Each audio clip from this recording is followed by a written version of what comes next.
Please like, share, subscribe my channel. Last video में मैंने आपको सिखाया था कि ब्लेंडर सॉफ्टवेयर के लेटेस्ट वर्जन को डाउनलोड कैसे करना है और इंस्टॉल कैसे करना है। आज की वीडियो में हम ब्लेंडर के इंटरफेस के बारे में बात करेंगे एंड वेरी इंपॉर्टेंट की मैप के बारे में बात करेंगे।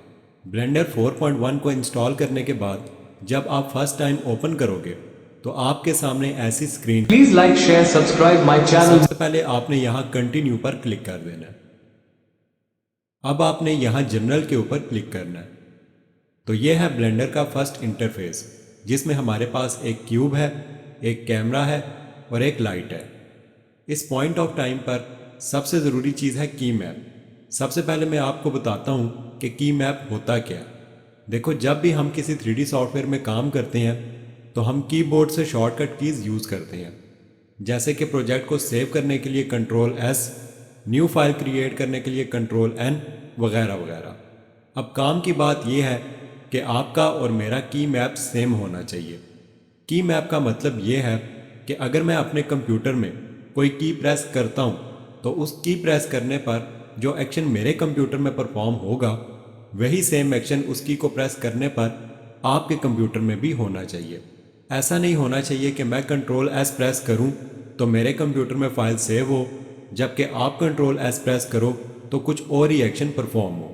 अगर हमारा की मैप सेम नहीं होगा तो आप इस कोर्स को फॉलो नहीं कर पाओगे। इसलिए ज़रूरी है कि आप इसी वीडियो के डिस्क्रिप्शन में दिए गए लिंक से इस की मैप को डाउनलोड करो, और जब ये फाइल आपके पास डाउनलोड हो जाए तो ब्लेंडर में यहाँ एडिट मेन्यू में आओ, यहाँ इस लास्ट ऑप्शन प्रीफरेंसेस पर क्लिक करो। यहाँ आपको ऑप्शन मिलेगी की मैप की, इस पर क्लिक करो। यहाँ इंपोर्ट के बटन पर क्लिक करो और इस की मैप को जो आपने डाउनलोड किया है उसे इंपोर्ट कर लो।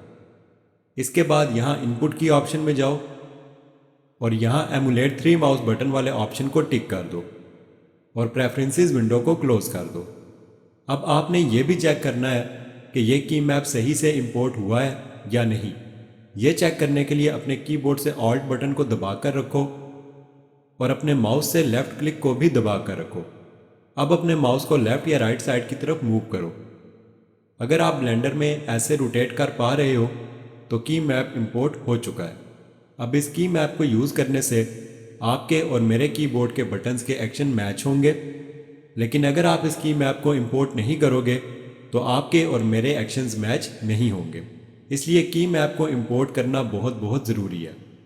मेरी आज की वीडियो में आपने ब्लेंडर का फर्स्ट इंटरफेस देखा और यह भी जाना कि की मैप क्या होता है और इसे ब्लेंडर में इंपोर्ट करना क्यों ज़रूरी है।